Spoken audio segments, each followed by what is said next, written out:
Boa noite. Aguardando aqui um pouquinho nossos irmãos entrarem.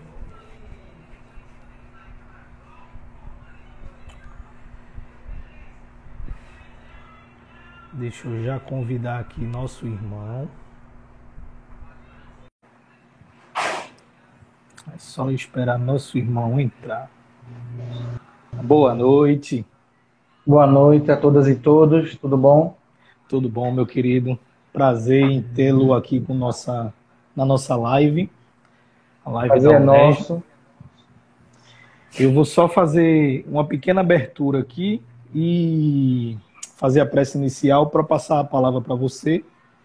E aí Certo. você pode discorrer com toda tranquilidade sobre o tema, sobre o que você preparou para a gente. De antemão, a gente agradece a você por estar fazendo essa live junto com a gente. E fica aqui um abraço de todos os que fazem a UNESG, para você que é do Centro Espírita Bom Samaritano e do Ágora Espírita, não é isso? Isso. Pronto, é um prazer tê-lo conosco, meu querido irmão. Nosso irmão vai falar sobre um tema causas anteriores das aflições, no seu item 8 a 10. Esse tema está contido no capítulo 5 do Evangelho segundo o Espiritismo. Um tema Isso. importantíssimo. Um tema importantíssimo. Eu, particularmente, gosto muito desse tema. E para que a gente não perca mais tempo, eu vou fazer a prece inicial para que a gente dê início, de fato, aos nossos trabalhos. Pai de infinita misericórdia e sabedoria, te agradecemos por mais essa oportunidade de estarmos unidos e reunidos em nome do teu Filho, nosso Senhor Jesus Cristo, para mais essa tarefa, para mais essa oportunidade, que é a oportunidade de falarmos do Evangelho do Cristo da melhor forma possível, através dos ensinos da doutrina espírita. Que onde haja um grito de dor, uma lágrima de desespero, que teu amor, Pai, se faça presente. E dai-nos a condição de recebermos todos os ensinamentos que nosso irmão vai nos trazer nessa noite, para que eles fiquem em nossos corações e se transformem em ações no bem. Muita luz, muita paz a todos. Meu querido, é com você. A Tu tá me palavra vendo aí. bem? Tá, ela tá dando uma travadinha na imagem, mas sua voz está perfeita aqui pra gente. Pronto, ok. É o que importa, né? Exato. Vamos lá. Primeiro, boa noite a todas e todos. Boa Meu nome é noite. Alexandre Júnior, para quem não me conhece. Faço parte do Centro Espírita Bom Samaritano, fica aqui na rua Mari, número 36, no bairro dos Torrões, aqui por trás da UPA, da Avenida de Carvalho. Acho que o Rinaldo Soares esteve aqui, ele também faz parte lá do Bom Samaritano. Também faço parte do grupo Ágora Espírita, né? Tem gente aí do Ágora presente. O Ágora Espírita é um grupo que tem como objetivo discutir as questões sociais à luz do Espiritismo. E nós tínhamos uma palestra hoje, né? Com o pessoal da UNESG, Tamires, minha amiga Clara Caeté, deixo um abraço para todo mundo que faz essa casa amada, mas por conta das demandas do isolamento social, a gente está se valendo aqui das tecnologias para a gente não deixar de discutir sobre a temática que estava proposta para a noite de hoje, que seria nós discutirmos Exato. sobre, né, o capítulo 5º, causas anteriores das aflições, que está contido no Bem-aventurados os Aflitos. Eu gostaria de fazer Cátia Chacon, minha amiga lá de Olinda, Rosário Barreto, o pessoal que está chegando aí, um abraço, boa noite, sejam todas e todos bem-vindos. Então, eu queria começar, para falar disso, falando sobre Deus. E aí eu queria começar com a pergunta 1 do Livro dos Espíritos. Não é? Quando ele pergunta, Kardec pergunta aos Espíritos, o que é Deus? E os Espíritos respondem que Deus é a inteligência suprema, a causa primária de todas as coisas. Eu queria partir de algumas definições, acredito eu, ser importante nós definirmos alguns conceitos para que a gente entenda a natureza do sofrimento, entenda o motivo de estarmos na Terra e entendermos a Terra como ela deve ser entendida a partir das percepções kardecianas e não apenas a partir das nossas interpretações ou interpretações outras, que às vezes, sem querer, a gente acaba importando de outras percepções religiosas, né, que às vezes tem até um pouco mais tempo de existência na Terra do que o Espiritismo, que é uma doutrina extremamente jovem. Então, nessa perspectiva de Kardec, Deus é a inteligência suprema, causa primária de todas as coisas. Então, quem é Deus? Percebam que Kardec já começa o Livro dos Espíritos quebrando um paradigma. Então, ele quebra esse paradigma de Deus, quando ele diz que Deus é a inteligência suprema, causa primária de todas as coisas, porque aquele Deus que nós estávamos acostumados, né, o que a gente chama de Deus antropomórfico, que é o Deus que é homem, ele tem sentimento, sabe? Ele se ira, que é o Deus do Velho Testamento. Ele se ira, ele tem raiva, ele pune, ele castiga, ele corre atrás das pessoas como se fossem seus adversários. E Kardec, quando diz assim, ó, Deus é a inteligência suprema, causa primária de todas as coisas, ele quebra esse paradigma. Então, esse Deus que o Espiritismo trabalha, né, e que acredita, ele já passa a não ser esse Deus que pune, que castra, que castiga, né, que persegue seus adversários, que exige das pessoas, né, alguma coisa em troca para que ele seja Deus, e que ele tem sentimentos humanos. Então, muitas vezes, assim, não mexa com Deus, que a ira do meu Deus é cega. Né? A gente ensinava as crianças a temer a Deus e não amar a Deus. Olha, não faça isso não, que Papai do Céu castiga. Então, a gente sempre assim, evidenciava ou evidencia o Deus do ponto de vista punitivista, um Deus humano, né, com barbas grandes, uma barriga enorme, sentado no trono, né, com um cajado na mão, esperando que as pessoas morram para que ele diga o lugar para onde elas vão, né, se é céu, inferno, purgatório. E aí Kardec, no capítulo 1, né, logo no começo do Livro dos Espíritos, com essa primeira pergunta e as perguntas que subseguem, ele quebra isso. Então ele começa a apresentar um Deus que é totalmente diferente do Deus que a gente passou cerca de 18 séculos e meio acreditando. Deus deixa de ser esse homem, né, que a gente passou a falar aqui, ele passa a ser a origem de tudo, as suas leis passam a ser parceiras dos homens no sentido de fazer com que eles consigam alcançar aquilo para que eles vieram à Terra, né, que é a evolução e o progresso, e ele passa a não ser punitivo, ou seja, Deus não é um autor, né, um senhor feitor com um chicote na mão, esperando que a gente erre para que ele nos castigue e que nos dê castigo até eternos. Então o Espiritismo não defende isso. E é bom que isso fique claro para que a gente entenda a natureza das nossas próprias aflições. Então, exato.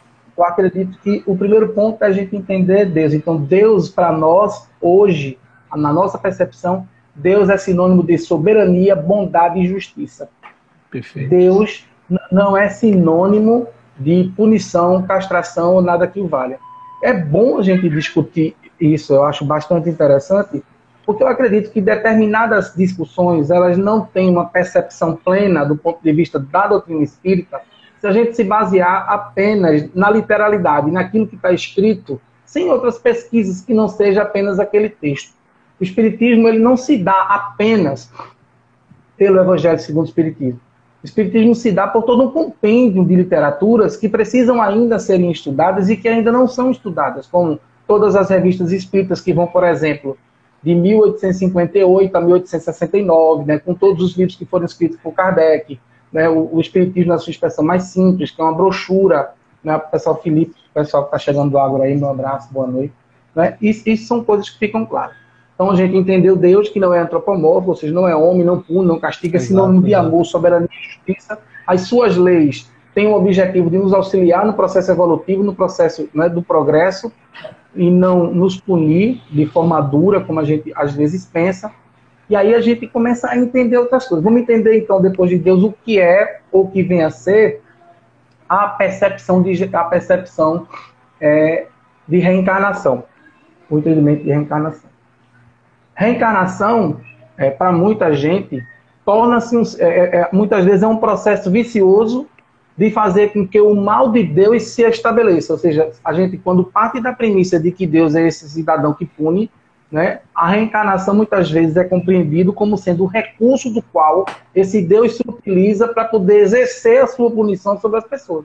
E aí, nesse sentido, o Espiritismo não trata a reencarnação dessa forma. Ele trata a reencarnação como sendo um instrumento do qual as leis naturais se utilizam para, através de experiências sucessivas, oportunizar o aprendizado para esse homem. Então, a reencarnação nada mais é do que uma sucessão de processos educativos que tem como objetivo fazer com que esse homem aprenda através desses sofrimentos que a gente está chamando aqui de aflições anteriores. E aí o Espiritismo, ele ressignifica a percepção de dor e de sofrimento dentro dessa perspectiva desse Deus que ama e dentro dessa perspectiva da reencarnação como sendo a fonte que faz com que, não é, nós tenhamos oportunidades ímpares de nos reconciliarmos com os nossos inimigos, já que o Espiritismo, através da reencarnação, ele quebra esse paradigma da materialidade, faz com que nós nos vejamos espíritos eternos, né, e que essa condição que transcende aquilo que nós somos hoje nos aproxima muito mais uns dos outros e amplia toda essa compreensão de lei divina. Então, exato, o amor se amplia a partir desta percepção, né? A gente entende o amor, que fica muito mais amplo entendê-lo. Então, nesta perspectiva espírita, não é? Nessa perspectiva de reencarnação como sendo uma fonte renovadora de processos evolutivos constantes, no sentido educativo, né? Ressignificando a dor e o sofrimento. Então, a dor e o sofrimento passa a ser simplesmente entendida ou percebida dentro de uma perspectiva de construção como sendo processos que Deus utiliza de forma educativa e de forma terapêutica. Então, a dor não existe para nós apenas como um sofrimento, né, como uma imposição da vida divina, que tem o objetivo apenas de nos fazer sofrer. Não existe nesse processo evolutivo, nessa compreensão de progresso, que tem como objetivo, né, o entendimento das perspectivas espíritas, um processo onde a dor se dê pela dor. Não existe dor pela dor, sofrimento pelo sofrimento. Nós sofremos como uma fonte reguladora de aprendizados. As coisas se dão para que a gente aprenda através desse aprendizado contínuo, né, e que tenhamos a possibilidade e possibilidades de impetrarmos possibilidades outras que não sejam apenas, né, sofrermos. Veja como isso é importante. Desculpa, eu não perguntei teu nome no começo. Jonathan. Jonathan, deixa eu anotar aqui que eu sou ruim de nome. Quando você quiser interromper, porque eu falo demais, viu, Jonathan? Não, tá bom. Você fica à vontade, pode perguntar, pode concordar, pode discordar. Né? O ambiente espírita ele deve ser um ambiente de construção a partir dessa troca. Tranquilo. Então, pode ficar bem à vontade. Então, quando a gente entende a reencarnação assim, como sendo um instrumento do processo evolutivo humano e do progresso, que está contida, né, também dentro dessas leis naturais, que Deus não tem, né? Eu sempre costumo dizer, para poder contextualizar, Deus não é Gepeto e nós não somos Pinóquio. Não existe uma cordinha de Deus para nós, sabe, que ele vai nos induzindo às ações, né? O livre-arbítrio é que tem esse papel de fazer com que o homem tenha a condição de ser senhor das suas próprias emoções e dono do seu próprio futuro, porque o Espiritismo ele propicia isso através do livre-arbítrio. Então, o que o Espiritismo faz? É o aumento da responsabilidade. É o aumento da responsabilidade, né? Nós temos uma responsabilidade e a partir do momento que a gente se debruça sobre esse conhecimento, a gente vê que a responsabilidade da gente é até bem maior do que a gente imaginava em tempos passados. Pronto. Então, essa perspectiva, né, que a gente fala, quando a gente aumenta essa responsabilidade do ponto de vista da compreensão do livre-arbítrio, é porque, nesse sentido, nós ganhamos a maioridade espiritual. Veja, o Espiritismo não é uma doutrina heteronoma. Não é uma doutrina heteronoma. Ou seja, ele não parte do princípio de entendimento de que existe alguém que te manda fazer as coisas, ou que coordena a tua vida, né, que tira de tua autonomia, sabe, que precisa te coordenar para que tu cresças, para que tu aprenda, né? E aí a gente começa a quebrar outros paradigmas. Ó. Nós não nascemos para a dor e para o sofrimento. Ah, exato. Alexandre, mas está dizendo lá no Livro dos Espíritos que nós somos imperfeitos, certo? Nós somos imperfeitos, mas nós somos perfectíveis. Nós exato. Nascemos para a perfeição. Então, exato. Essa compreensão, ela muda tudo, sabe, Jonathan? Nos nossos sentidos. Ela muda tudo, porque ela diz assim, ó, nós somos iguais. Né? E não é só por essa questão de perante Deus, como a gente... é porque as leis de Deus nos tornam iguais. nos torna iguais em todos os sentidos, não só dentro do sentido morfológico, no sentido biológico, no sentido genético, não é? Porque nós somos compostos dos mesmos órgãos, né? O branco não tem um órgão que o negro não tem, né? O rico não tem um órgão que o homossexual não tem, né? O loiro dos olhos azuis não tem um órgão que o transexual não tem. Então, todos nós, nesse sentido, nós somos iguais. Isso é tão bom, e essa ampliação de percepções, porque nessa perspectiva construtiva que o Espiritismo nos promove, quando a gente passa a deixar de ser seres heteronômos, onde sempre tem que ter alguém, hoje a gente tem uma companhia para ajudar a gente quando a gente não souber, né? Então, essa perspectiva heteronômica de ter alguém, né, o Espiritismo ele coloca por terra porque ele nos convida a um processo de autonomia. Essa autonomia, né, é a percepção onde você vai ganhando a condição através desse processo. Veja como tudo se encaixa direitinho de forma perfeita, né? A partir desses processos de educações contínuas que a gente vai tendo através dos processos reencarnatórios que não têm o propósito de nos punir, mas de nos fazer crescer, nós vamos ganhando autonomia. Nós vamos encorpando as possibilidades de construção a partir de nós mesmos. Então, nós vamos, através dessas experiências, entendendo o que podemos e o que não podemos, o que devemos e o que não devemos fazer. E a gente diz assim, muitas vezes a gente diz assim, acontecem coisas que são bem estranhas. Eu tenho 47 anos. Né? E aí eu digo assim, poxa, eu queria ter 47 anos, eu queria ter a cabeça que eu tenho hoje, de 47, quando eu tinha 15. Mas o que faz tu ter a cabeça que tu tem hoje é o que tu experimentou. É o que eu não tinha fé. A gente assim, se eu tivesse, eu não faria tanta coisa que eu fiz. Mas se você não tivesse feito tanta coisa que você fez, você não teria aprendido o que você deve e o que você não deve fazer.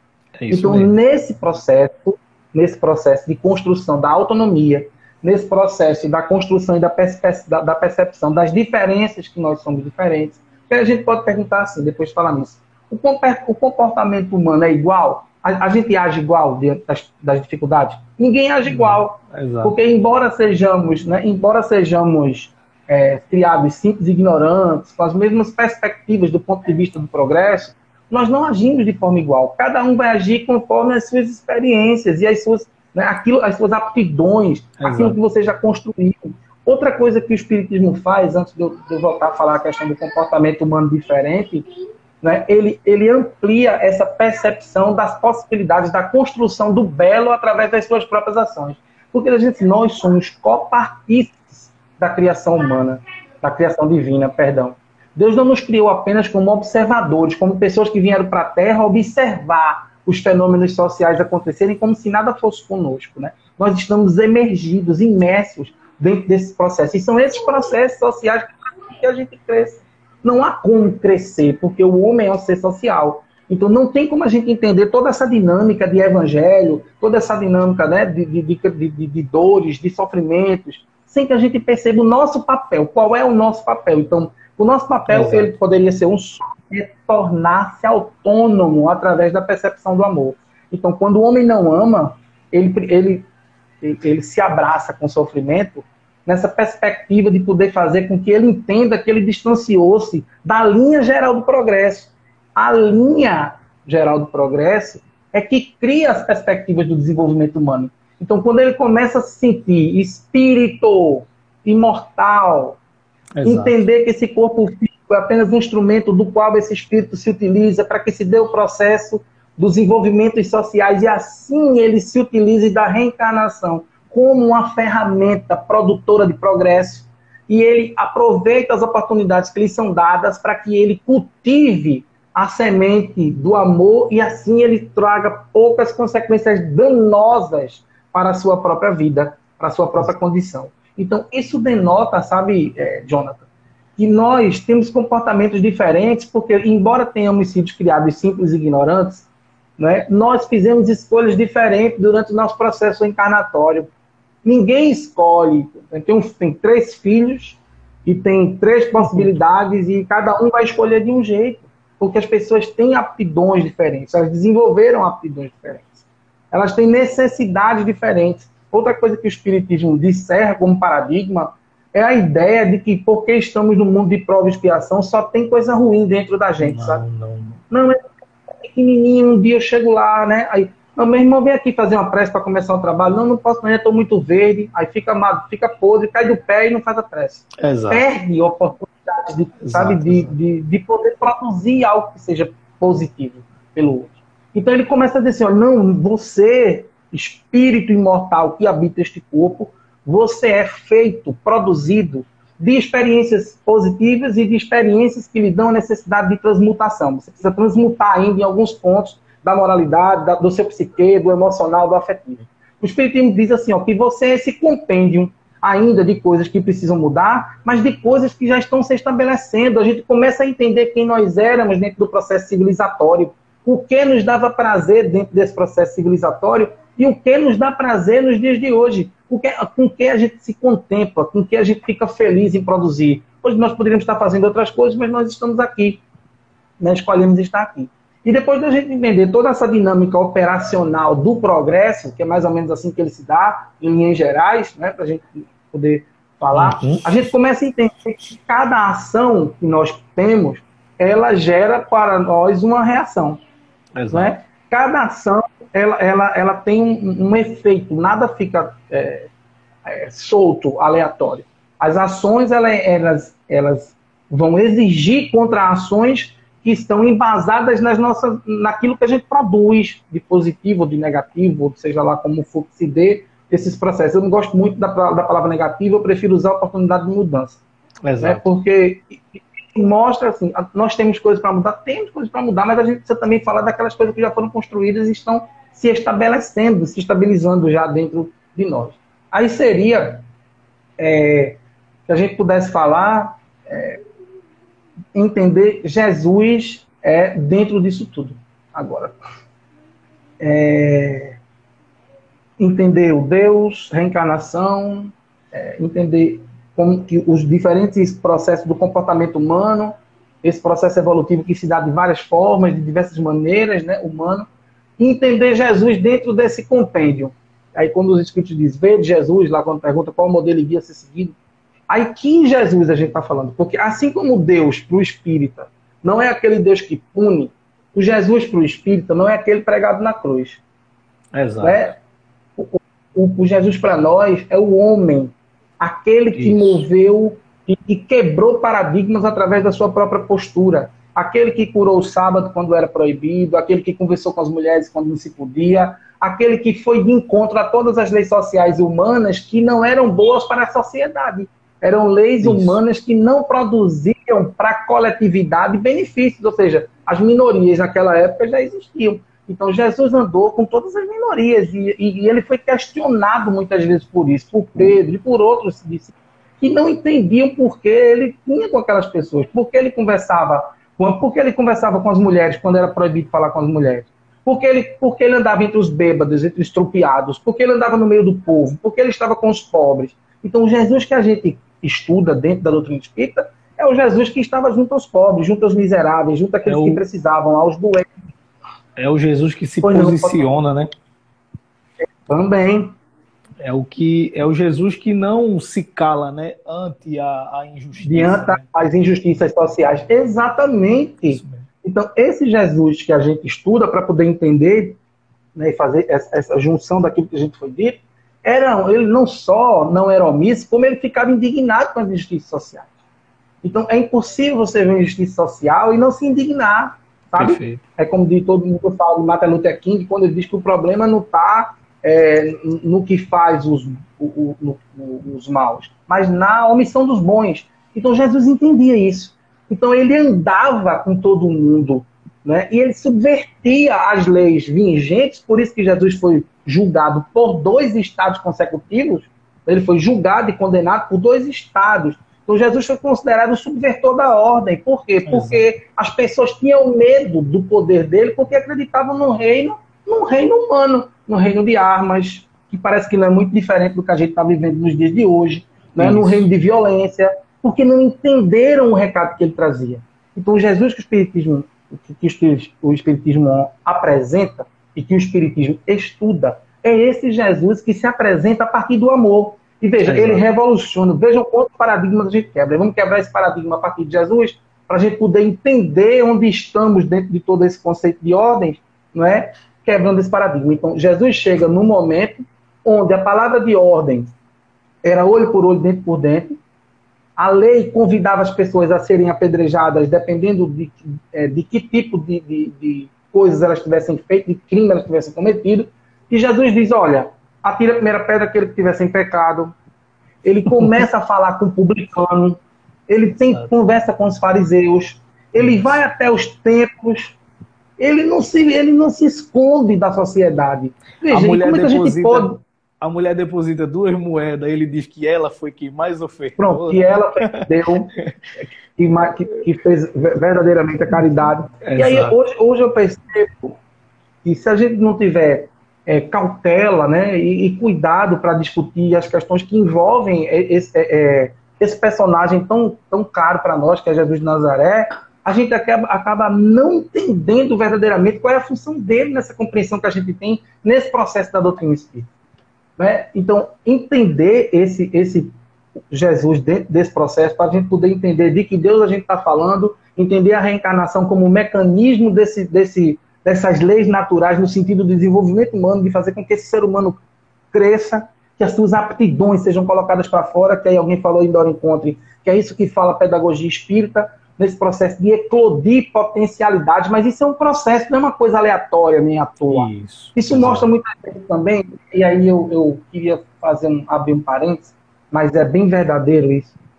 Nós que somos coordenadores, dirigentes, presidentes de casa espírita, precisamos aproveitar esse momento de parada para repensar o movimento espírita. E repensar no sentido do que a gente oferta, o que é que nós estamos ofertando. Sabe, o que é que vale a gente estar dentro de um centro de segunda a segunda? Ótimo, o que é que a gente está produzindo de positivo? O que é que as pessoas estão aprendendo a partir daquilo que a gente oferta? Qual é o produto final que o Espiritismo está ofertando? Então, que reencarnação a gente está mostrando, a gente está trazendo? Que Jesus a gente está ofertando? Que Deus a gente concebeu e passa para aquelas pessoas? Se o tipo de trabalho que a gente oferta, por que a nossa casa tem muita gente ou pouca gente? Por que as pessoas não estão frequentando? Por quê? Sabe? Um monte de porquês a gente tem tempo para pensar neles. A gente tem tempo para pensar, por exemplo, quando a gente dizia assim, ó, eu estou no centro de segunda a segunda, porque segunda tem reunião pública, terça tem a sopa, quarta tem a mediúnica, quinta tem reunião de novo, sexta tem não sei o quê, sábado tem o quê. Aí você vive num ritmo que você não tem tempo nem de estudar o próprio espiritismo. Porque você não tem tempo. Então, aí, parou ver o que é, dentro do que a gente faz, o que é imprevisível, o que é aquilo que a gente precisa, imprescindível, o que é que a gente precisa fazer realmente. Então, se a gente está fazendo isso aqui, o que é que a gente pode fazer melhor do que aquilo que a gente fazia? Porque hoje a gente aprendeu que a gente pode ficar em casa assim, tá vendo que está todo mundo em casa e o centro não vai morrer por causa disso. E os espíritos não deixaram de trabalhar por causa disso. Exato. E nem deixaram de nos visitar, né? Não deixaram. Eles não deixaram de estar aqui entre eu e você e em todo mundo que está aí, 30 e poucas pessoas que estão linkadas a nós, porque nós estamos fora das estruturas do centro. O trabalho do centro espírita é justamente isso, é quebrar aquelas paredes e fazer com que o espiritismo vá para fora delas. Não adianta a gente fazer o espiritismo para dentro, a gente faz o espiritismo para fora. A gente faz para dentro no sentido... Pois não. Uma coisa que acontecia muito enquanto a gente frequentava as casas espíritas, era que a gente só tinha a oportunidade de ser espírita muitas vezes dentro da casa espírita. Agora a gente está tendo a oportunidade, através das lives, de ser espírita dentro de casa também. Porque quantos e quantos espíritas estudavam, assistiam palestra, mas nunca abriram nem o evangelho dentro de suas casas. E agora, além de abrirem o evangelho, estão estudando a doutrina espírita através das lives que a gente está proporcionando. E isso você vê que é um bem que a gente não tem como calcular. Verdade. E é tão interessante, porque do ponto de vista pedagógico, o que a gente deveria produzir para dentro do centro espírita era conhecimento. Então, centro espírita tem... Eu vou dizer assim, o que penso, tá? Vou compartilhar com vocês o que eu penso. A gente tem 3 reuniões públicas, um exemplo hipotético. Tem 3 reuniões públicas, vai ter um estudo só. Exato. Isso não faz sentido. Não faz o menor sentido. A função do centro espírita é produzir conhecimento. Conhecimento se dá a partir dos estudos. Então é melhor você ter uma reunião pública e 3 dias de estudo.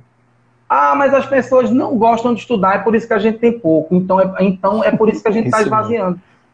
Porque elas só vão criar o hábito de estudar estudando. Não tem outra maneira. E outra coisa, qualificar o que a gente estuda. A gente precisa discutir o que é que nós estamos estudando. Isso então, o grande... Eu estou no movimento espírita há cerca de 30 anos, aproximadamente, um pouquinho mais de 30 anos. Eu já fiz palestras, faço palestras no Brasil, no Nordeste quase todo, perdão. Né? Já fiz em vários lugares. E às vezes a gente se debate com as mesmas dificuldades, sabe? As mesmas dificuldades. Não, mas falta gente para trabalhar, falta gente para estudar. Mas sabe o que eu não vi ainda a gente fazer? É sentar e discutir por quê. Por que tem pouca gente? Exato. Por que tem pouco trabalhador? Por que tem pouca gente para estudar? Por quê? Porque as pessoas não têm a consciência, por exemplo, a gente cria a regra para trabalhar na mediúnica tem que participar de um estudo, senão não participa. Porque se você não fizer isso, muitas vezes a pessoa não estuda. Então você tem que convencionalizar um tipo de lei para você fazer. Então, porque o estudo para nós ainda não é uma coisa que esteja arraigada a nós, sabe? Que a gente procura. Então, se não está, como é que a gente pode colaborar para que isso aconteça? Qual é o melhor dispositivo pedagógico que a gente tem? Quem da nossa casa mexe com a educação que possa dar uma força, sabe? Na construção da grade, por exemplo. Eu sempre digo, o departamento doutrinário é o coração da casa espírita. Então, a gente pergunta muitas vezes, eu nunca fui no centro para alguém entregar um papelzinho e dizer assim, o que é que você quer escutar aqui, quem você gostaria de ouvir? É feito por uma pessoa, geralmente obedece um padrão, e a gente precisa ouvir, sabe? Saber o perfil, porque as casas espíritas não são iguais. E aí, fechando esse parênteses, e me permitam ter aberto, porque eu vi aí a citação de Dora, e mostra a importância que a gente tem, sabe, de discutir espiritismo. A gente precisa discutir espiritismo dentro de uma perspectiva educacional, porque a estrutura do espiritismo ela é assim. Se a gente estudar o espiritismo a partir de Kardec, entendendo toda a sua metodologia, nesses princípios de construções que se dão a partir desse entendimento de educação, o que a gente vai ofertar é um produto diferente, talvez, desse produto que nós estamos oferecendo hoje. Precisamos trazer, sim, e as crianças... E vale salientar, né, que a doutrina espírita veio através de um educador, né?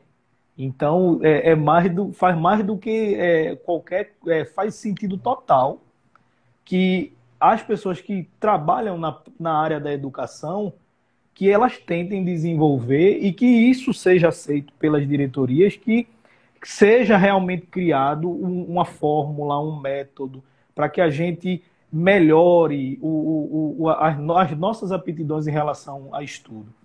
Você vê que, falando da UNEG, a gente também passa pela mesma dificuldade. O grupo de estudo ainda é bem reduzido, mas se a gente for olhar em contrapartida como era antigamente, hoje já melhorou muito a frequência das pessoas. E a gente vê que além da frequência das pessoas terem melhorado, melhorou também uma coisa que é primordial, que é a responsabilidade dessas pessoas em tentarem se transformar em pessoas melhores. Tanto na sociedade como dentro do movimento espírita. E é isso que a gente realmente precisa. Eu vejo isso, e aí o termo evangelizar, hoje a gente trocaria, né, depois que a gente estuda um pouquinho pedagogia espírita, Herculano Pires, Dori Conte, Porteiro, e tantos outros autores, trocar o nome evangelizar por educar, sabe? E cabe melhor dentro do processo da compreensão espírita. Então, hoje, quando a gente fala disso, esse Jesus, né, que você falou aí de Kardec como um educador, e é verdade, a doutrina espírita tem uma base pedagógica profunda. Você vê o Livro dos Espíritos, ele é feito no sentido de percepção exatamente pedagógica. A gente pergunta, responde, não é? Então, quebrar isso, apresentar o espiritismo a partir de Kardec, não a partir de apostilas, mas a partir do próprio Kardec. A gente perde muito com o estudo apostilado. O estudo apostilado ele é feito por alguém que entende o espiritismo a partir daquela perspectiva, só que ele não conhece a sua casa, Então ele não sabe qual é o perfil da UNESG, qual é o perfil do Bom Samaritano, qual é o perfil do GETEC, qual é o perfil, sabe, do Gamaliel. Ele não sabe, porque aquelas pessoas que construíram aquela apostila, eles não estavam dentro dos centros. Não, qual era o objetivo? O objetivo é que nós conheçamos a nossa própria necessidade e a partir dessa necessidade nós construamos. Então a gente tem toda uma literatura à nossa disposição, através dos livros de Kardec. É toda uma literatura quase nunca explorada dentro dos centros espíritas, que são as revistas espíritas, que são riquíssimas de conteúdo, e dá para a gente fazer isso a partir do próprio Kardec, sabe? Sem auxílio, e a literatura que a gente vai usar como auxiliar, a gente tem que ter muita cautela com ela, né, para que a gente não exerça, às vezes, um controle, ou até dar uma vazão maior àquela literatura do que a própria literatura kardeciana. Isso a gente precisa ter um cuidado, uma cautela muito grande, porque, desculpe eu ter dito isso, Jonas, porque a gente, às vezes, chega nas casas espíritas e a gente percebe que a maior dificuldade dessas casas é conhecer pouco Kardec. É isso mesmo. Se você for falar, muitas vezes veja, não vou fazer nenhuma crítica à literatura, só para a gente criar uma ideia. Você vê que tem um conhecimento muito grande de Joana, de Divaldo, das obras de Divaldo, das obras de Chico, das obras, sabe? Mas quando você fala em Kardec, não há, muitas vezes, profundidade na discussão. E a gente precisa entender que a gente, para entender as outras literaturas, tanto a de Kardec, como as de Divaldo, e como qualquer outra literatura, a gente precisa partir de uma base. Essa base é a base kardeciana. Se a gente não tiver a base kardeciana, a gente vai aceitar tudo como verdade. E veja, o próprio Kardec diz assim, é melhor refutar 10 mentiras, 10 verdades, perdão, do que admitir uma mentira. Exato. Então, ele estava sempre preocupado com isso. Então, veja, entendendo, partindo daquela premissa, né, fazendo um retorno aí do que a gente viu, entendendo Deus, de onde a gente partiu, a perspectiva de Deus, a perspectiva da reencarnação. O entendimento dos diversos tipos de comportamento humano, que nós não somos iguais, somos diferentes, embora tenhamos sido criados sempre ignorantes, mas durante as nossas trajetórias nós fomos ficando diferentes a partir das escolhas que nós vamos fazendo. Aí a gente vai entender, seria, pois, então, né, para a gente entender as causas anteriores das nossas aflições.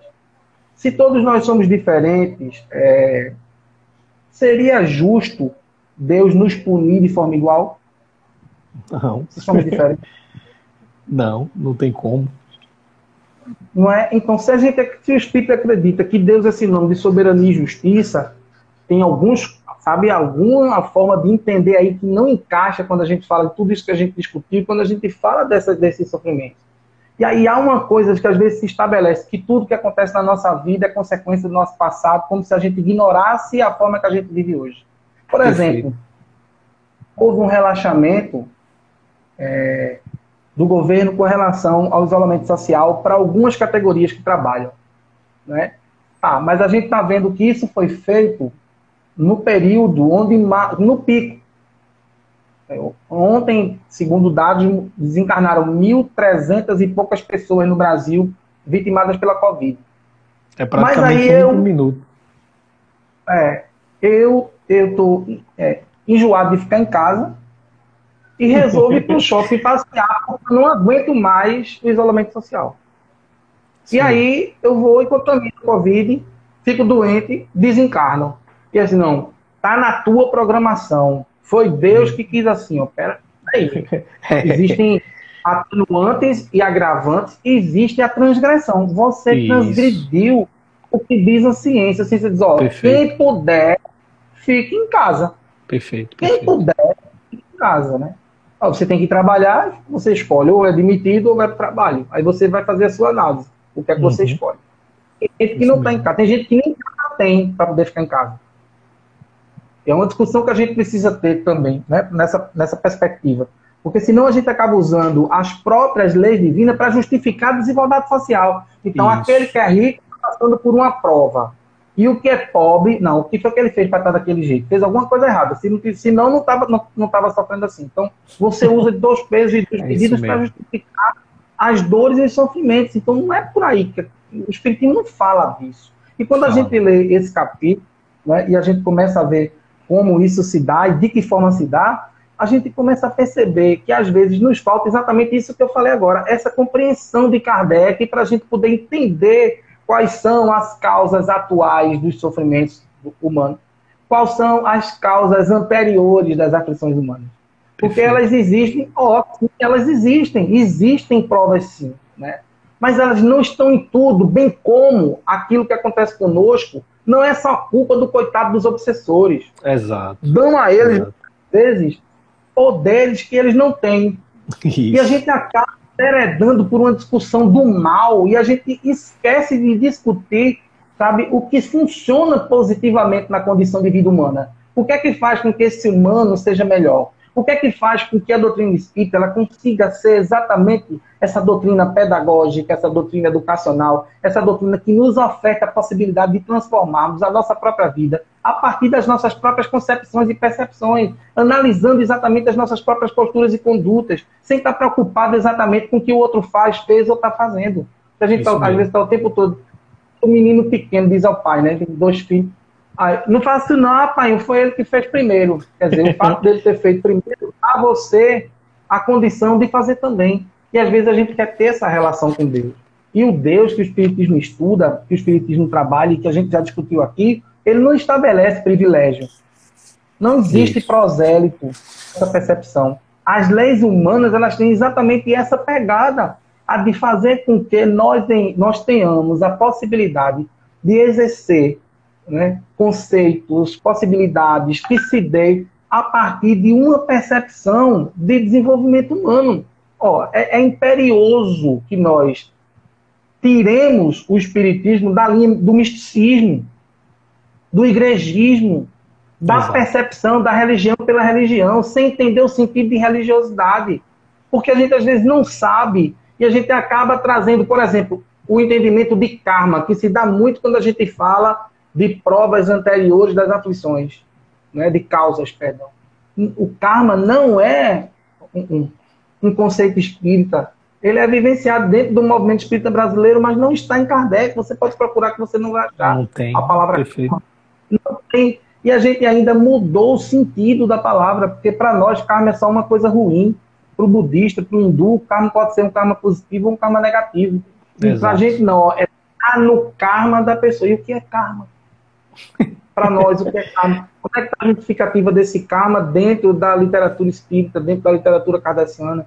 Que leitura a gente pode fazer, então, de tanta desigualdade social, de tantas pessoas passando fome, de tantas pessoas sem terem onde dormir, sabe? Desse estado de violência que a gente acaba vivendo pelas dificuldades que se dão a partir dessas desigualdades e dessas diferenças sociais. Isso não é mesmo. porque nós somos o país com a maior quantidade de espíritas, maior quantidade de católicos, maior quantidade de evangélicos do mundo, e ainda assim somos o país que mais mata LGBT no mundo, o 5º país em feminicídio.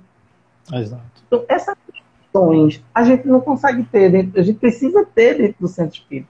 Mas para tê-las, a gente precisa ter o espiritismo como essa ferramenta transformadora. Aí será que a gente vê qual é a função das terapias espíritas, né, dentro das nossas casas? E aí, isso entende muito porque se a gente está falando de aflição, a gente precisa falar de acolhimento. Então, qual é a função do espiritismo e do centro espírita que não seja acolher? A função é acolher, produzir a construção de saberes, a intelectualidade, a discussão, o estudo, que é extremamente importante, é uma ferramenta do qual nós deveríamos nos utilizar para promover esse acolhimento. Sabe, os centros espíritas serem centros de acolhimento, sabe, real e total. Sem distinção de classe, sem distinção de gênero, sem distinção financeira, de poder aquisitivo. E criar estruturas para isso. Então, eu vejo que esse tempo que a gente está sem poder visitar nossas casas espíritas, a gente não deveria estar intelectualmente parado, no sentido do que a gente vai oferecer, se a gente vai continuar oferecendo as mesmas coisas que a gente oferecia antes de pararmos. Eu vejo gente achar e dizer que acha não, porque com Covid pode ter certeza que nada será igual. Cientificamente, você baseia isso em quê? Quais são os dados científicos que lhe dão a condição de dizer que as coisas vão mudar para melhor depois da Covid-19? Vai mudar para... tem um respaldo científico, a gente não sabe o que é que vai acontecer. A gente pode falar da gente e criar estruturas para que seja melhor a partir do meio social que eu faço parte. Então, eu posso tentar criar, no centro espírita que eu faço parte, né, criar dispositivos, metodologias, pedagogias, caminhos, sistemas que ofereçam algo melhor do que aquilo que era feito antes. Nós precisamos criar centros de estudos que incluam, né, incluir pessoas. Esse é o papel do centro espírita. Eu costumo dizer, sabe, nessa percepção do que é o espiritismo, qual é a função do espiritismo? A função do espiritismo é criar uma sociedade que se ame. Perfeito. É a nossa função. Perfeito. Criar uma sociedade que se ame. Se o cara vai aprender a amar lá no centro espírita e vai depois amar no terreiro de candomblé, ou vai amar lá no templo evangélico, ou se vai amar sendo ateu, isso não é o que menos importa, porque nós não deveríamos estar abertos com essa perspectiva de formar adepto. O espiritismo não tem como base, o centro espírita não deveria ser centro de formação de adeptos. A ideia é formar pessoas que se amem. Então, se a ideia do espiritismo é formar uma sociedade que se ame, é criar uma sociedade que se ame, é fomentar uma sociedade que se ame, a função do centro espírita é ser o centro de formação do amor por excelência. Então, perfeito, a intelectualização que se dá a partir dos estudos, a partir de tudo aquilo que a gente faz dentro do centro, deveria ser simplesmente o caminho, a ferramenta do qual a gente se utiliza para instituir esse amor. E o que é que a gente vê muitas vezes? Discussão de ego. Eu li mais livros do perfeito, que tu, eu conheço mais do que tu, quero saber mais do que tu, eu estou certo, tu está errado. Discussões que são totalmente pueris e que não vão levar a gente a nada. E que a gente muitas vezes não consegue instituir esse princípio de vivência a partir de Kardec, porque é difícil a gente se desligar daquilo que nos forma enquanto pessoas. E é isso que eu falei lá atrás, quando a gente fala que o comportamento humano não é igual, que nós pensamos diferentes e que a gente quer criar uma unidade que não vai ser criada, porque o espiritismo também não tem por base criar essa tal de unidade. Não, a gente tem que ter uma unidade. Então a gente não vai ter, porque como é que a gente vai ter uma unidade se a gente não é igual? O que a gente precisa ter como objeto é criar a homogeneidade possível. Qual é a homogeneidade possível? Pronto, precisa ter essa leitura de grupo para que esse próprio grupo saiba qual é a homogeneidade possível, qual é a homogeneidade possível que pode ser criada a partir das nossas perspectivas, que são todas diferentes. Isso. Nós somos espíritos diferentes, então não dá para ser redondinho. E para isso a gente precisa criar no centro espírita a condição de estudar. Mas estudar significa, Jonathan, concordar e discordar. Perfeito. Então, olha, não, mas a gente não pode discordar não, porque, olha, veja só, dentro do centro, quando a gente discorda, baixa o padrão vibratório. Gente, a gente não vai crescer do ponto de vista do conhecimento se a gente for discutir apenas com os que concordam conosco. Exato. Você vê que Kardec, o próprio Kardec, ele coloca 2 pontos básicos, né? Ele diz que, primeiro, espíritas, amai-vos, e segundo, instruí-vos. A gente, na maioria das vezes, nem se ama e a gente também não se instrui. E o grande problema da gente é que a gente ainda não entendeu esse amai-vos de Kardec. Porque quando Kardec diz pra gente amai-vos, ele está tirando esse amai-vos lá do capítulo 11, quando Jesus diz, ama teu próximo como a ti mesmo. Faz por ele aquilo que gostaria, que ele te fizesse.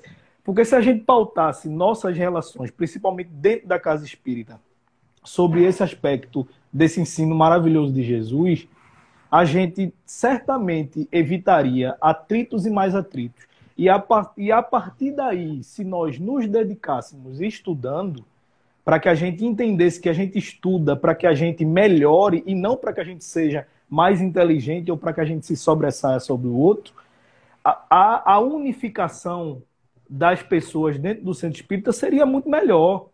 Mas é justamente isso que você estava dizendo. A gente vê que pessoas se predispõem a estudar, se predispõem a fazer suas pesquisas para tentar se sobressair do meio do povo. E não tem nada a ver com nada a ver.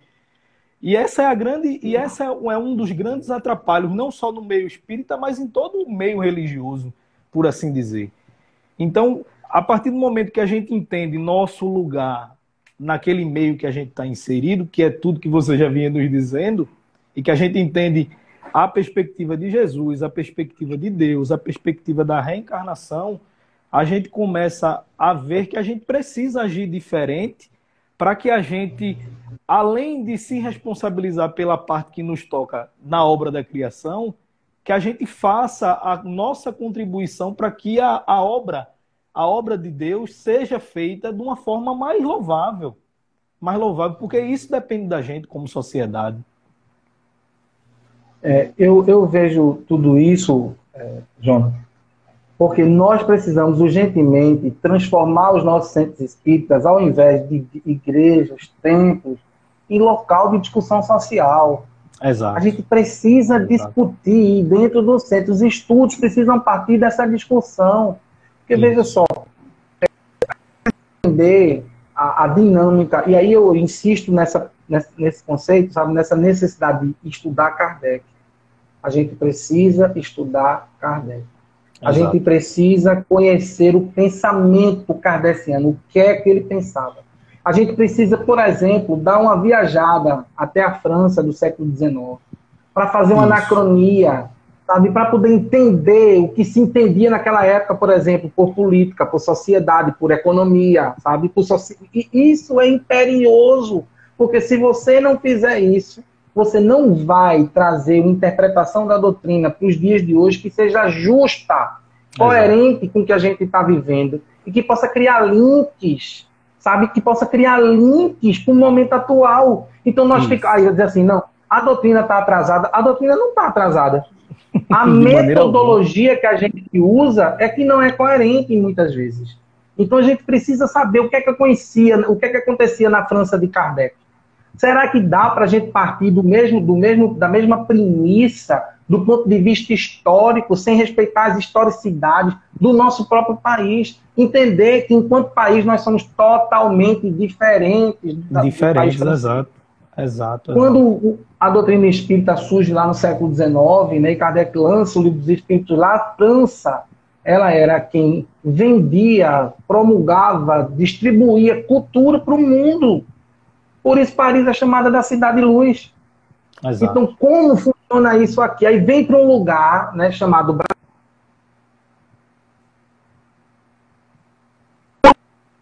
Tá cortando um pouquinho.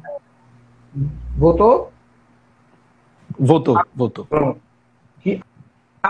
O último lugar da América Latina foi o Brasil, a libertar os escravos. Aí, Alexandre, cara, isso tem um peso na formação cultural do nosso povo muito grande e a gente precisa discutir isso amplamente. A gente precisa entender aquilo que faz, né, o que nos torna diferentes para a gente poder encontrar maneiras de viver melhor e respeitando um ao outro. A doutrina espírita nos oferta tudo isso quando nos trata, como a gente falou no começo, nesse processo de transmutação do conceito de heteronomia para o conceito de autonomia, mas que não entende.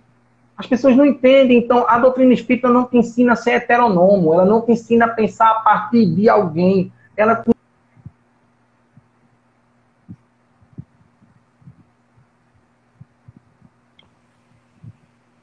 tá cortando um pouquinho. Voltou, estou dizendo. Voltou. Né, para a construção daquilo que nos aproxima, né, ao invés da gente estar querendo, e aí me permita a franqueza, mas muitas vezes é o que a gente faz, a gente vive o espiritismo à moda da casa. A falta de conhecimento faz com que a gente viva o espiritismo à moda da casa. A falta de Kardec faz com que a gente viva o espiritismo à moda da casa. Então, na minha leiga concepção, me permitam, o que a gente precisa nesse momento é dar uma mergulhada nessa perspectiva construtiva, avaliar os nossos passos, ver o que a gente está fazendo, de que forma, e avaliar até as formas. Tem uma frase de Einstein, ele diz assim, é loucura fazer todo dia a mesma coisa e esperar um resultado diferente. Exato. Não tem como. Me perdoe, mas dentro de determinados centros espíritas, determinado pedaço do movimento espírita, a sensação que eu tenho é essa. A gente está fazendo todo dia a mesma coisa, e está faltando gente para trabalhar, e falta mão de obra. Cara, e quando é que a gente vai parar para discutir por quê? Para procurar novas metodologias, novas formas, o Espiritismo está aí à nossa disposição, sabe? A literatura está à nossa disposição, a metodologia está à nossa disposição. Só falta a gente encontrar a dinâmica que aproxima as pessoas umas das outras, que dê a oportunidade às pessoas de crescerem, porque às vezes a gente tem medo que elas cresçam, sabe? Quando o objetivo do Espiritismo é ajudar as pessoas a crescerem do ponto de vista interior, sabe? Do ponto de vista da possibilidade do amor, do afeto, da construção daquilo que nos aproxima. Então, essas possibilidades do sofrimento que está aí constituída, né, nas causas atuais das aflições ou nas causas anteriores das aflições, elas se dão a partir da perspectiva que o homem conheça a sua própria estrutura organizacional. Quando ele se vê espírito, sabe, ele entende as dinâmicas que emanam dessa relação desse espírito com o mundo, sabe, a importância que ele tem no estabelecimento das questões sociais que nascem a partir dos grupos sociais que ele faz parte. Então ele muda as estruturas que ele começa a fazer parte. A autonomia faz com que ele entenda que ele é copartícipe das leis naturais. Ele é copartícipe das leis naturais.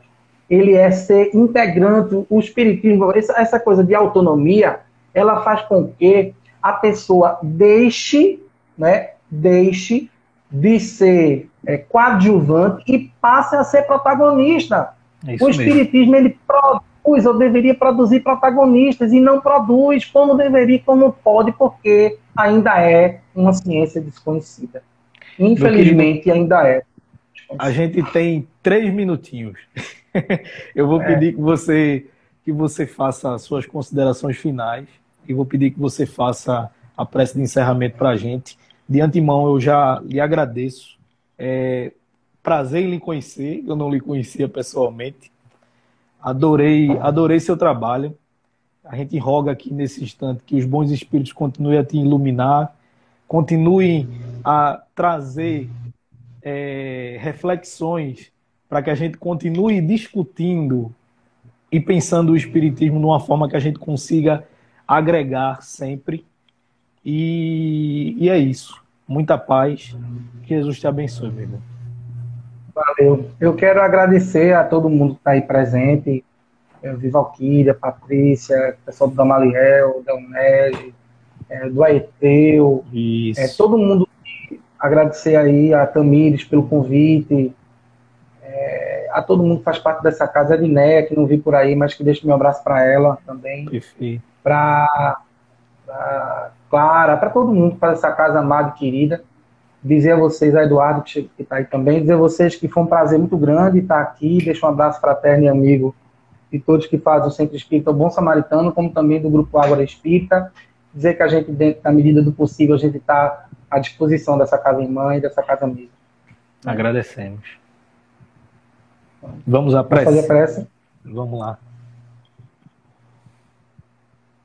Gostaríamos, nesse instante, de pedir a Deus, os bons espíritos que fazem a UNEG, que possam, nesse instante, intervir sobre nossa vida, nos dando a possibilidade de estarmos juntos.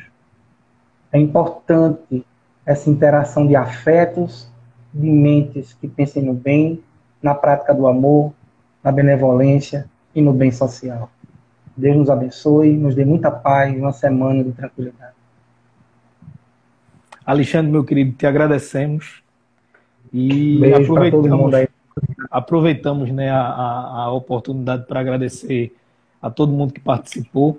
Muito bom fazer a live e ter esse retorno de vocês. A gente muitas vezes não comenta as mensagens que chegam, porque a gente não pode sair do foco, né, do que a gente está trabalhando, mas é aconchegante a gente conseguir fazer esse trabalho e receber esse retorno ao vivo, diretamente. E aí a gente agradece ao pessoal do Gamaliel, do Aeteu, do Deus à Procura de Seus Filhos, e de tantas e tantas outras casas, do pessoal do Centro Espírita Bom Samaritano, do pessoal do Ágora Espírita, todo esse pessoal que sempre está à disposição da doutrina espírita para fazer sempre o melhor.